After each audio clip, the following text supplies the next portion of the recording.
Vampires are dangerous, deadly. They're hunters, predators. They are primal things to be feared, not understood. They are in some ways unknowable. But they're also sexy, erotic, hot, charming, charismatic. Vampires are cool. How is this? There are two specific ways to read the vampire as a character and as a cultural icon, and I want to do both. Let's look at the legacy of the vampire. And to do so properly, we're going to need to do a little bit of reading. Entirely for research purposes, I decided to only read books that are black, red, or both. Because the most important thing when it comes to research is vibes. Before we start talking about the legacy of the vampire as a work of fiction and as an element of our popular culture, let's talk about where the vampire actually comes from. Now, while Bram Stoker's Dracula was not the first vampire novel, and we'll come to that soon, it was and remains the most famous vampire novel. When people think vampires, they often think Count Dracula. But who was Count Dracula? Bram Stoker's fictional Transylvanian Count Dracula was based on a real historical figure, a legend of Romanian history. Vlad III, otherwise known as Vlad the Impaler or Vlad Dracula. You might not until this moment have given much thought to the word Dracula and where it came from. Vlad the Impaler was called Dracula because his father was called Dracul,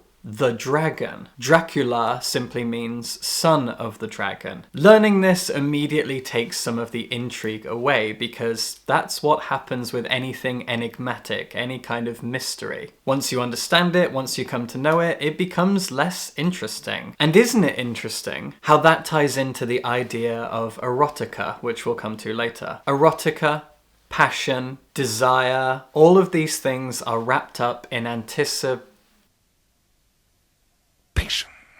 And for so many of us, the vampire has become that thing. Desire, sexuality. And again, as we'll come to soon, maybe the vampire has always been that. But so much of Count Dracula in the novel Dracula is mystery, is enigma. As I've said, the vampire is an unknowable primal force. But Vlad Dracula himself was very much knowable. Vlad Dracula, or Vlad the Impaler, was a Wallachian prince. Wallachia is a region of Romania where the capital city of Bucharest is situated. And Transylvania is a separate region of Romania where you'll find towns like Brașov and Sighișoara. Vlad the Impaler was born in Sighișoara. I've been to the room where he was born. It's kind of trippy. Sighișoara is a beautiful old town, but Vlad the Impaler wasn't a prince of Transylvania. He was a prince of Wallachia. These days, I think it's fair to say that saying Transylvania doesn't conjure up images of Transylvania, but rather of Gothic castles and vampires. That is very much thanks to Bram Stoker. Now, the reason that Bram Stoker's Count Dracula was born out of Vlad the Impaler is simply because Vlad the Impaler had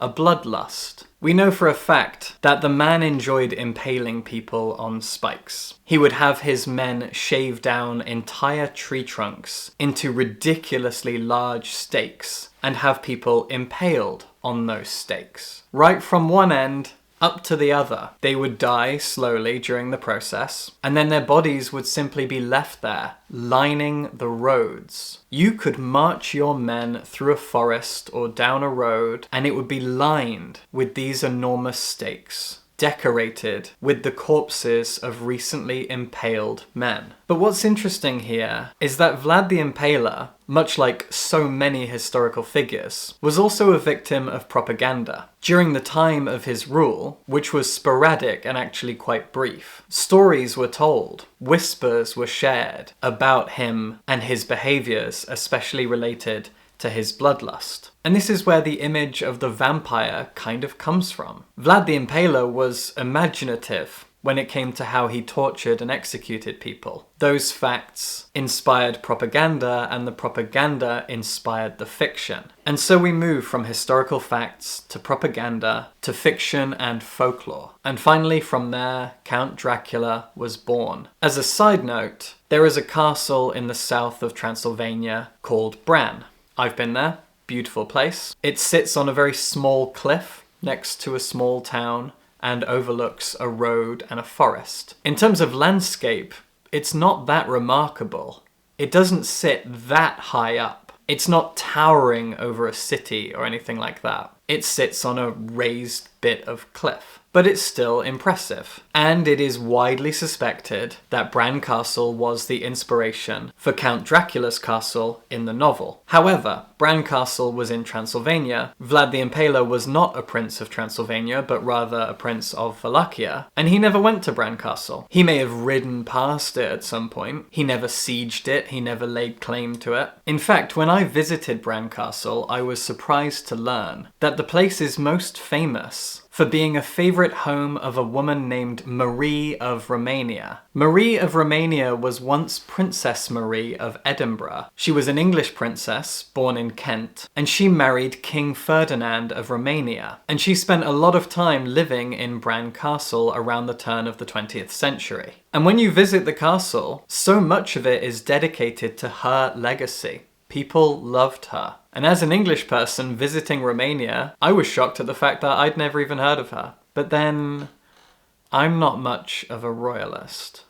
So that's the inspiration behind Dracula, a Romanian prince who really enjoyed impaling people. But what about Dracula himself? Well, in the novel, Bram Stoker presents Count Dracula as a villain, a predator, a dangerous foreigner, a gothic monster. Bram Stoker's Dracula is written in an epistolary style. It is presented as a series of diary entries, letters, newspaper articles, and even audio recordings. Because, interestingly, this is quite a state-of-the-art novel for its time. It was a novel looking to the future, a novel that celebrated cutting-edge technology of its period. And Dracula very much represented the past. He represented folklore, tradition, superstition, and the novel follows various characters and their interactions with Count Dracula. We first meet him in his castle in Transylvania. We are following Jonathan Harker,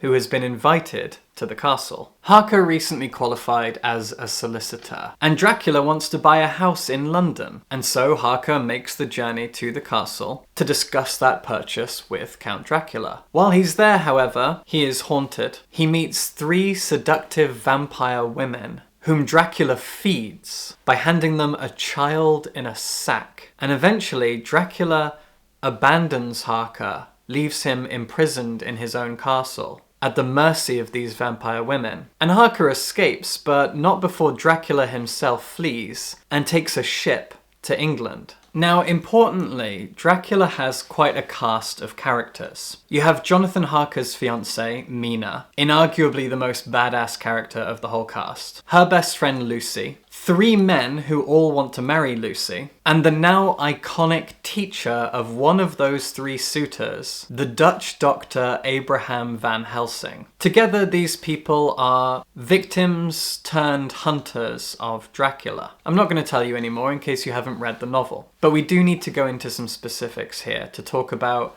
the legacy of Dracula and what he has come to mean, what he has come to represent, and what the themes surrounding him and the vampire at large are. In her ContraPoints video on Twilight, Natalie Wynn talks a lot about seduction and about eroticism. And while that video focuses on Twilight, so much of what she says applies to Dracula. Dracula himself represents forbidden sexuality. The vampire hunts and preys upon men and women. The act of biting their neck a sensual place and draining them of their blood is a taboo and arguably erotic experience. In this way, the vampire has always represented forbidden lust, desires and sexual fantasies, and the crossroads between desire and danger. Linked to sexuality is, of course, gender. And I mentioned before that Mina is a pretty badass character in Dracula. Throughout the novel, Stoker has fun with gender roles. In its earliest scenes, Jonathan Harker is isolated prey. He is lured into a trap. He is a small, vulnerable person in an unknown situation, trapped in a castle with seductive, dangerous, child-eating vampire women, and a mysterious predator who drinks people's blood, and in doing so, brings them into his fold, indoctrinates them, brainwashes them. I use these words very carefully here because they have been used for decades against the queer community. Conservatives argue that we indoctrinate people, that we lure them into the queer cult, just like vampires. And Jonathan Harker is a cuck. And Jonathan Harker, rather than being a masculine hero, is really nothing more than prey, at least at the beginning. He wandered into a trap and then becomes a snack. That wasn't supposed to sound the way it came out. The first protagonist that we follow in this novel is an emasculated piece of meat. His fiancée, on the other hand, is a woman of great agency. She openly gives her best friend advice when it comes to love and matrimony, and then flees to Budapest to help her sick and injured fiancé. Mina is also wonderfully intelligent and ambitious. She's a school teacher. She has numerous academic skills and talents. Her friend Lucy, seduced by a vampire while trying to choose between 3 suitors, represents the sexual promiscuity of women. And though she is arguably punished for that, there's also a sense of liberation in the way that she behaves. Mina and Lucy represent what was called at the time the new woman. A woman who is intelligent, ambitious, educated, free-thinking. This was a term popularized by Henry James, another Gothic author of the time period. And in Dracula, Bram Stoker presents us with 2 different kinds of new woman. She who is more sexually free and independent, and she who is intelligent, educated, and ambitious. Meanwhile, once again, we have Jonathan Harker, a helpless chunk of meat in a vampire's prison. Now, I mentioned before the obvious overlap between the monstrous vampire and fears of queer people in the 20th and 21st centuries. But those fears extend to other groups as well. It's very well established that Dracula can be read as a fear of immigration. The vampire makes his way to England on a ship, and as soon as he arrives, starts preying on people. Again, drinking their blood and turning them into what he is. This is an invasion, whether it be racial, religious, or cultural. The vampire represents the other coming to invade and corrupt what is good and pure and right. In this case, British values, English legacy. The vampire doesn't just invade, but he sucks out our life force, replaces it with his own, turns us over to his side. He corrupts our blood. The racial implications here are very intense. The concept of corrupted blood can be seen and used and understood in lots of different ways. Most notably here, the idea of muddying pure waters with the blood of outsiders, mixing races and religions together in both a cultural and a biological sense. In Dracula, the vampire is seen as a hunter, a predator, a monster, a dangerous foreigner who muddies our blood, who indoctrinates, who hunts and kills. He is an unknowable other, an outsider, an enigmatic, dangerous, foreign thing, here to ruin us, hunt us, kill us, and drain us of our life force. But the vampire is very much a sexual thing as well. As I've said, everything about how the vampire hunts and kills is sexy. The part of the human body that he attacks, that he is drawn to, and the way in which he kills and turns his victims, it's all incredibly sexual. And this is how the vampire represents lust and seduction and forbidden desire. 26 years before the publication of Bram Stoker's Dracula, readers were given this, Carmilla by J. Sheridan Le Fanu. Le Fanu, just like Stoker, was an Irish author of the Gothic and horror stories. And Carmilla was the first vampire novel. Well, technically it's a novella. It's only 150 pages long. And much like Horace Walpole's The Castle of Otranto, this is a Gothic novel in the more camp and theatrical sense. That's not to say that Dracula isn't theatrical.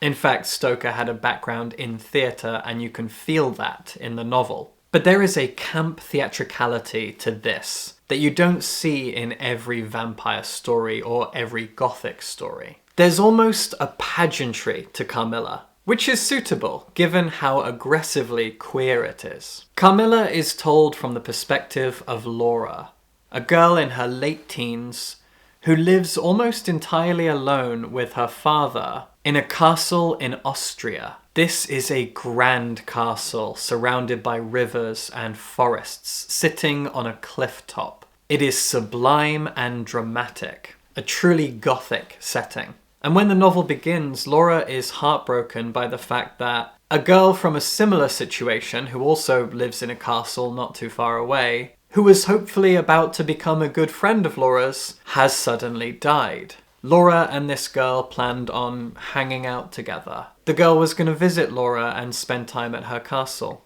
They were to become fast friends. But Laura's father suddenly receives a letter informing him that this girl has died. Lucky for Laura, however, very shortly after, a carriage speeds towards their castle with such ferocity that it overturns on their driveway. Imagine stepping out of your castle and a carriage drawn by 2 horses is barreling towards your front gate and flips over. And emerging from this carriage are a mother and daughter. The mother explains to Laura and her father that she cannot delay, that she has somewhere she needs to go, but her daughter is sick and injured and tired, and she needs somewhere to rest. Out of the goodness of his heart, Laura's father says, okay, she can stay with us in our castle. She can stay for a few weeks or months until she's ready to follow you or you return to get her, whatever the case. The mother says, oh no, I can't do that to you.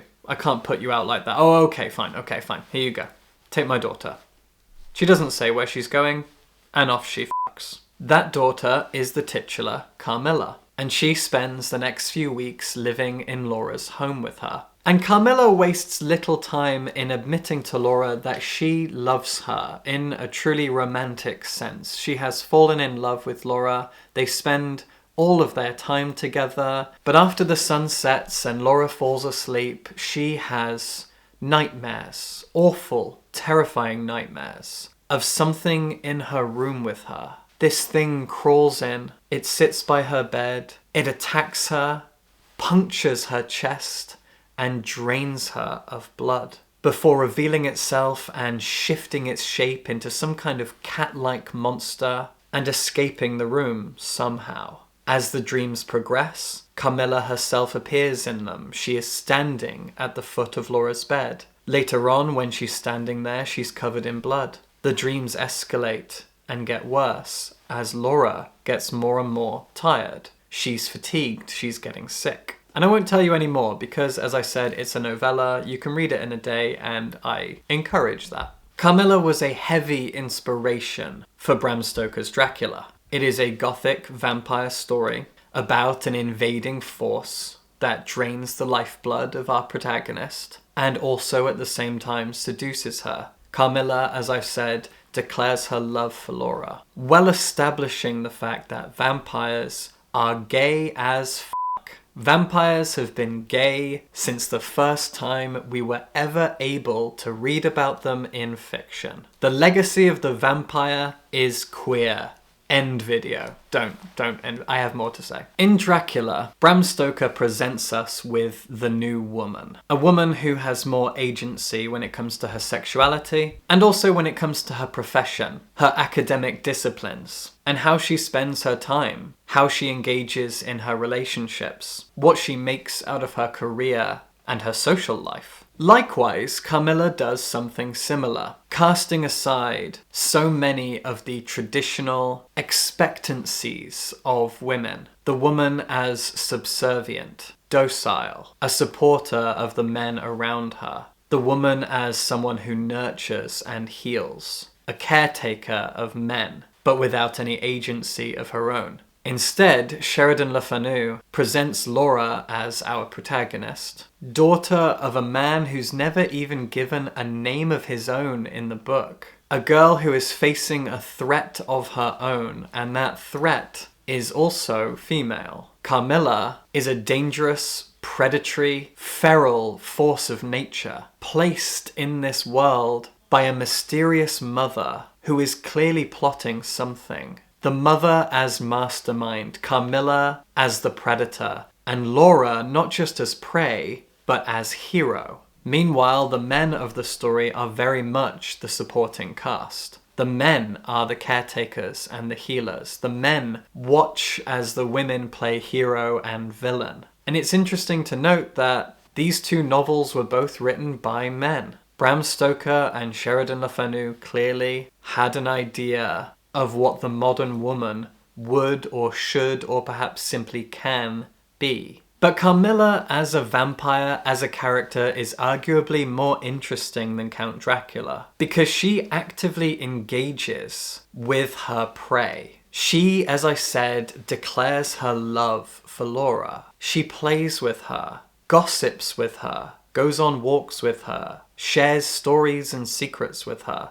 They bond as best friends and potential lovers. Female sexuality in this story is complex. Laura is being preyed upon by Carmilla, is frightened of her, admits and announces that she's repulsed by her, but also feels an impossible magnetism towards Carmilla, is lured in by her, almost happily seduced by her. And Carmilla takes the time to do all of this. She is not simply a mindless predator, a dangerous foreigner, an invading force. Instead, she is a thoughtful, considerate seductress of women. Carmilla isn't just playing with her food. As I've said several times, her love is a declaration to Laura. There is a meaningful, emotional, sexual connection and relationship between these two young women. Carmilla is the great lesbian vampire and a progenitor of the lesbian in contemporary Western fiction. So we can see, right from the earliest iterations of the vampire in fiction, that the vampire has always existed in two spaces, offering us two different experiences that are inextricably linked to each other. The first is the vampire as a representation of danger, an invading force, a predator, an outsider, something queer, something foreign, something that invades and corrupts and drains us dry. And then there's the vampire as seductress, the vampire story presenting us with sexual freedoms, the vampire story often presenting women in a far more progressive and flattering light, the vampire as a gateway to freedom of self-understanding and self-expression. Which brings us to the most beloved and successful and renowned vampire story of the 20th century, Anne Rice's Interview with the Vampire. When it comes to the two ways of seeing and interpreting the vampire, no one did it better than Anne Rice. Anne Rice fully understood that vampires were empathetic and desirable, while also something to be feared and vilified. There's a kind of paradox that exists within the vampire. Vampires are often depicted as wise, educated, wealthy, powerful, duplicitous, scheming, charming, intelligent. But vampires are also dangerous, cannibalistic, bloodthirsty killers. They are predators. And there is something sexy in every single word I just used. Enter Anne Rice. Anne Rice fully understood that vampires are to be deified. Being outside of humanity means being outside of our morality. And that brings a kind of seductive freedom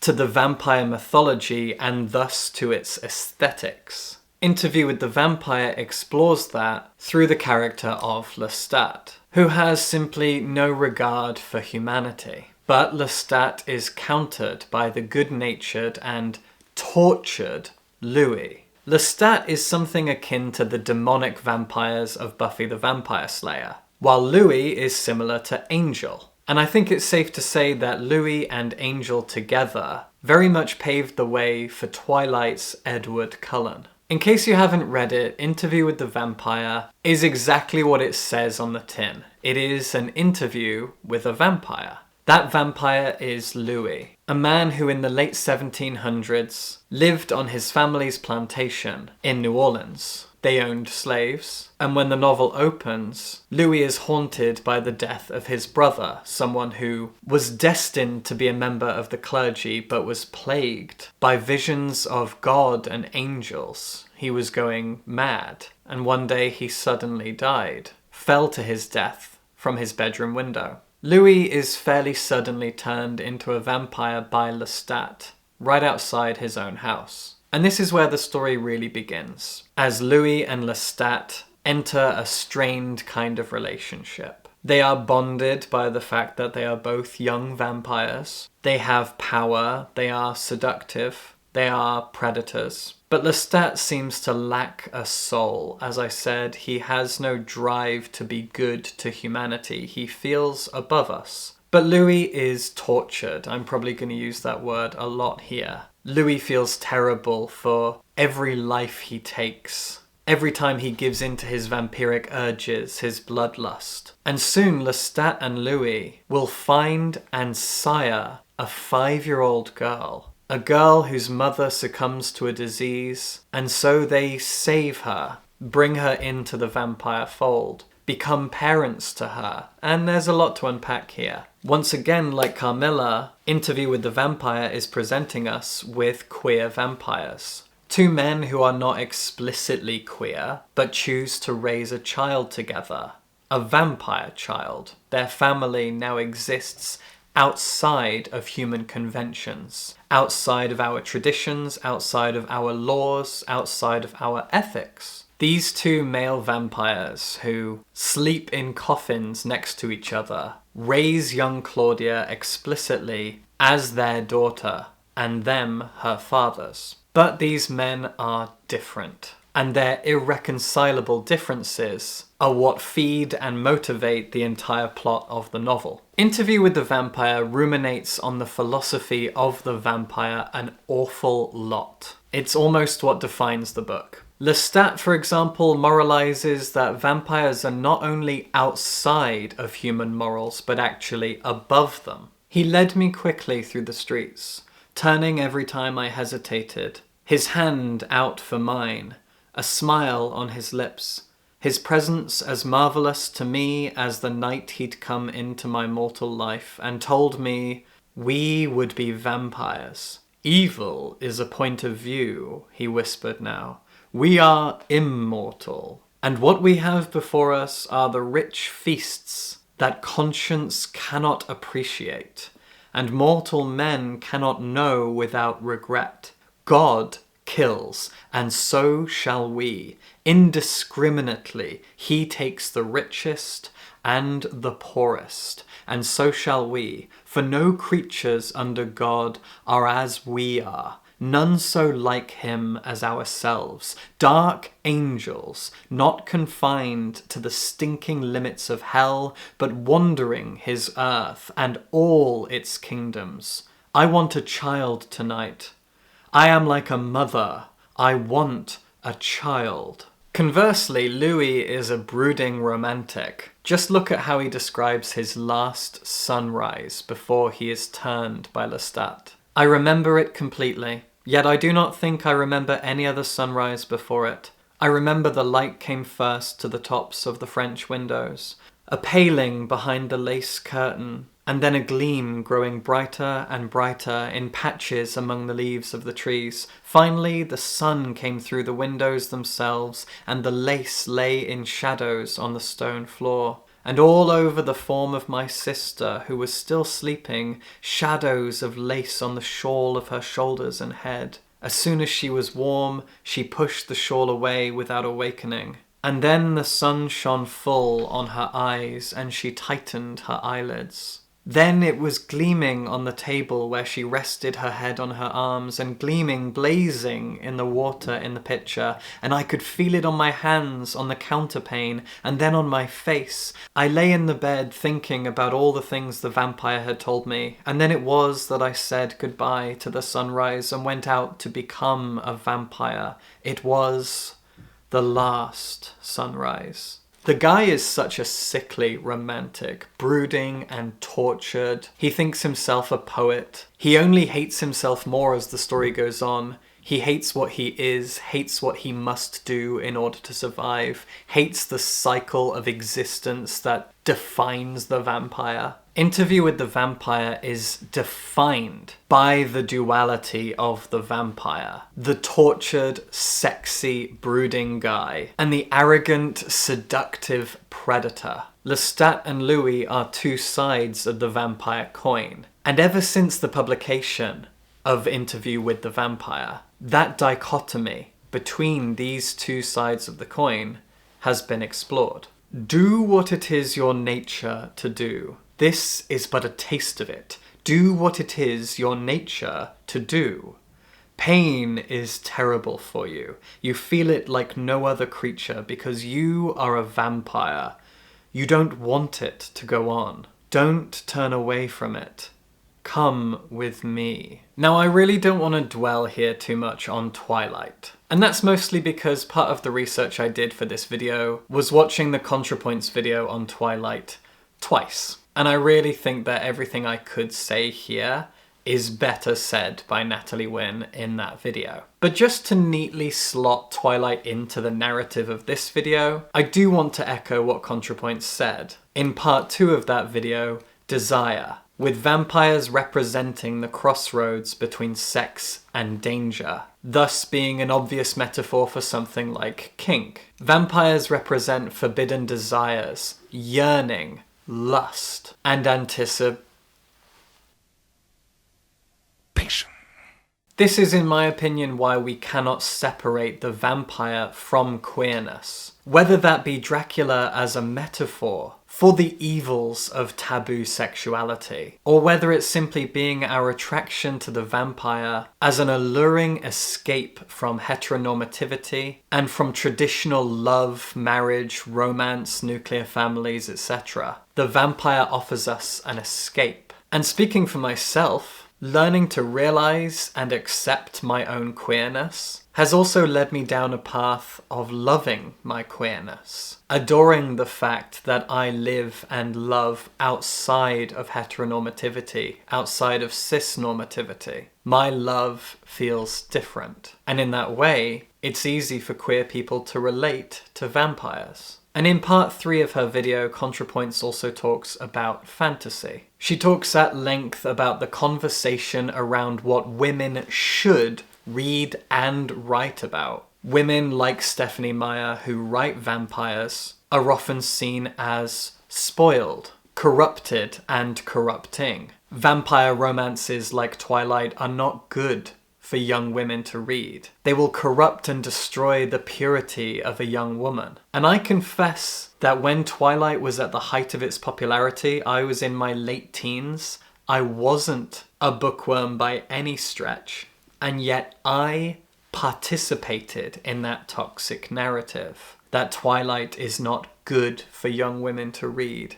That it teaches women bad morals. That Edward Cullen is an abuser. Never for a second considering that this is in fact a fantasy. This was at a time where I thought myself a cis-het man and knew nothing about the world of women's sexuality. Knew nothing about romance. And could not understand the idea that this was fantastical, and thus escapist. I still don't have a great affinity for Twilight, but I certainly see it in a very different light these days. The vampire, as we've seen with Carmilla and Dracula, doesn't simply represent taboo sexuality and queerness, but also women's liberation. We see it in the female characters of the earliest vampire stories, and we see it in the modern romantic interpretations of vampires and vampire fiction. That isn't always the case, however, as we can plainly see by Grady Hendrix's modern horror novel, The Southern Book Club's Guide to Slaying Vampires. This is a novel that takes the vampire-killing adventure elements of Dracula and injects them into a modern American setting. In this novel, the vampire is a predator, a relatively isolated and lonely, but charming and seductive and cannibalistic monster. Our protagonist is a white middle-class woman who lives in a very affluent neighborhood, whose husband is wealthy and successful, and one of the only social things she does is join a book club. But right at the beginning of the novel, she decides to leave the very stuffy book club that she's been kind of roped into, and instead joins a book club where all the wives and mothers of the neighborhood read trashy fiction. True crime stories, murder mysteries, thrillers, and trashy chick-lit romance novels. And soon enough, into that peaceful neighborhood comes a vampire. Of course, we don't know that for quite a while, but this young man, James, arrives to take over the home and estate of his great aunt, who very suddenly went mad and died. Our protagonist, Patricia, finds her outside her house, and this old woman attacks her, rips away a piece of her, has gone entirely feral, and shortly after dies. Enter James. James lives in his great aunt's house, and after he arrives, children and young people from a nearby poor and black neighborhood start to go missing. Their bodies are sometimes found in the woods or are not found at all. This epidemic of poor black kids going missing and turning up dead perfectly coincides with James's arrival. It's very obvious right from the beginning that James is a vampire. And while Grady Hendrix is a cishet white middle-class man, he does a decent job here of presenting the vampire as a powerful white man who exercises his privilege, who pays off the police, who inserts himself into the pockets of other comfortable, privileged middle-class white men, and ensures that the deaths and the disappearances of these poor minority people are all but ignored. And soon enough, it will be up to a book club of women to expose and slay this vampire. Even though the Southern Book Club's Guide to Slaying Vampires doesn't at all explore the taboo sexual nature of the vampire, it does still contain that allure, the charismatic magnetism of a vampire. James has to attract people. He has to make people trust him so that he can prey on them in a literal vampire way, but also so that he can worm his way into their lives, into their community, into their wallets, into their houses and families. The vampire here in this novel is very Dracula inspired, an outsider who worms his way into a community and begins to drain it dry. But because this novel is very much a critique on modern America, it focuses a lot on capitalism. As I said, James worms his way into the pockets of these middle-class, privileged white people. He preys on young, poor members of marginalized minority groups. The critique of modern American hierarchies and abuses of power is not subtle here, but it's amazing how well the vampire mythology, vampire aesthetics, vampire MOs all line up with this setting, with these characters, with this cultural critique. Capitalists, rich, powerful, privileged white men are vampires on society. They do drain us dry. They are our landlords, they are our bosses, they are our bankers. They prey on the most vulnerable. They charm their way into our minds, charm us out of our money while sucking us dry. It all works perfectly. And this is certainly part of the legacy of the vampire, but I have to admit, it does immediately make me miss the sexiness of the vampire. Which brings us to the books of S.T. Gibson. S.T. Gibson's debut novel, A Dowry of Blood, tells the story of the brides of Dracula. Our protagonist is Constanza, a Romanian woman who, in the Middle Ages, lived in a poor, unassuming farming village. That village was attacked by raiders, and she herself was saved by a vampire, Dracula himself, promising to turn her and give her a better life, a life of power and sensuality, a life where she will prey on other people. She will never be weak again. But the novel is also presented as a series of letters from Constanza to Dracula after she's killed him. She tells the story of their life together, and we know it's going to lead to her killing him. And as the novel goes on, it becomes more and more sapphic.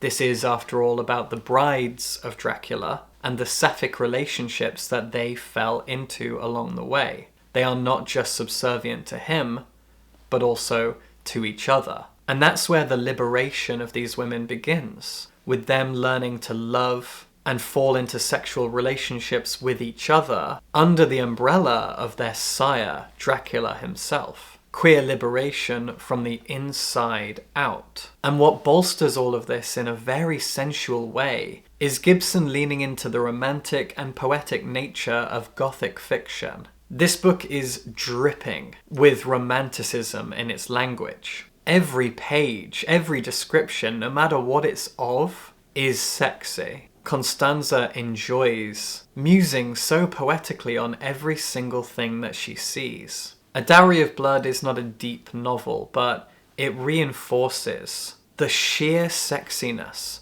and the queerness of the vampire. Following on from A Dowry of Blood, we have S.T. Gibson's second novel, An Education in Malice. And when we talk about the legacy of the vampire, no modern novel does it in a more on-the-nose way than this book. This is a very, very loose adaptation of Carmilla, or perhaps it's better to just say that it's a novel inspired by the legacy of Carmilla. It tells the story of a young woman called Laura, just like the protagonist of Carmilla. In here, she's given a last name, Sheridan, after Sheridan Le Fanu. She's from Louisiana, where Interview with the Vampire is primarily set. And this is a dark academia novel about her going off to a rural and relatively isolated college in Massachusetts. She's there to study literature, specifically poetry, and she studies under a charming, enigmatic professor called de La Fontaine, named after another character in Carmilla. And while she's in de La Fontaine's class, she meets Carmilla, a young, arrogant and talented young woman from Austria, where Carmilla is set, and the two of them immediately strike up an intense and bitter rivalry. Both of them vie for de La Fontaine's attention, both of them are talented writers, but Carmilla is vicious. She has teeth. She enjoys, revels in bullying Laura. And she's also very much the teacher's pet. De La Fontaine loves this girl. And we find out about a third of the way through that de La Fontaine is a vampire. And not only that, but Carmilla is her blood bag. Periodically, de La Fontaine gives Carmilla private classes. They talk about literature and poetry, and de La Fontaine sucks the blood out of Carmilla. And we know that soon enough Laura's going to learn this. There are so many nods to vampire fiction in this book, but it does go deeper than that. Partly because this is a sapphic story. Laura and Carmilla are enemies to lovers. And as I've said many times in this video, the legacy of the vampire is queerness. You can't write a story inspired by Carmilla that isn't sapphic. Laura and Carmilla are lesbians who will eventually find their way into each other's arms, under the watchful eye of a vampire who is taking advantage of her position of power and privilege over these young women in order to drain them of their blood. It is dark even for a vampire story. The way that de La Fontaine is presented to us as a vampire feels in some ways darker than what we've seen in the other books I've talked about here. Vampires preying on innocent people is a well-established thing. It is perhaps the most famous aspect of a vampire's nature. The lone predator who stalks the streets at night, who seduces people, lures them in, drinks their blood, turns them into a hollowed out and soulless thing, or else leaves them for dead. That's what the vampire does. But de La Fontaine's position as teacher, as confidant, as mentor to these young girls adds a different kind of predatory layer to this vampire. And it makes me think about how the vampire must continue to evolve conceptually throughout fiction. As long as there are vampire stories, the vampire has to come to represent different things. And so we return to Dracula, and what Dracula is often read as, or a metaphor as, the invading force, the outsider, someone of a different race, religion, or culture, muddying our blood, someone who is queer, corrupting our sexuality, corrupting our women, stripping away the purity of our culture and our traditions. In the Southern Book Club's Guide to Slaying Vampires, Grady Hendrix chooses to present the vampire as quite simply a privileged white man, someone who is middle class and wealthy, and preys on members of vulnerable minority groups. And in An Education in Malice, S.T. Gibson presents the vampire as a predator in a more contemporary sense. Someone who preys on the young, someone who takes advantage of the trust placed in them by young, impressionable people. But to twist that narrative, our heroes are young queer people who take that power into their own hands and learn to understand it and thus understand themselves, thus empowering themselves through the nature of the vampire.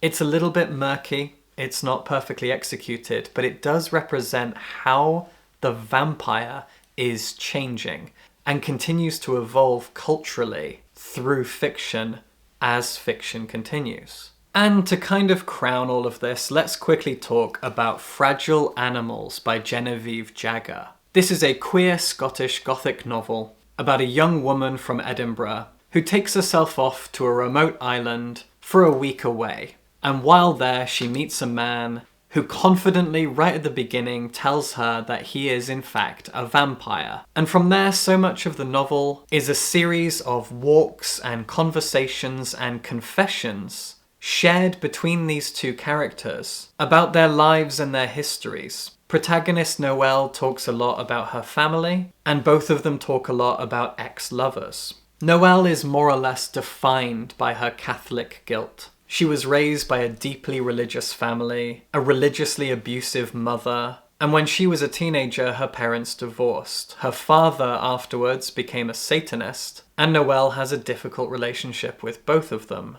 as well as to religion, and to her own sexuality as a result. Noelle has tortured herself over her sexuality because of her Catholic upbringing, and now she's being steadily seduced by an older vampire man as she confesses her sins and her feelings and just her story to him. The interesting twist to the vampire legacy that Fragile Animals presents is in the fact that vampires, especially since Interview with a Vampire, have been defined by their capacity for brooding. Vampires are so often presented as attractive white men who brood about their own curse. The curse of vampirism. From Louis to Angel to Edward Cullen, these are white men who brood about their curse. And in Fragile Animals, that is twisted, turned on its head, as our protagonist is a broken young woman who is also very good at brooding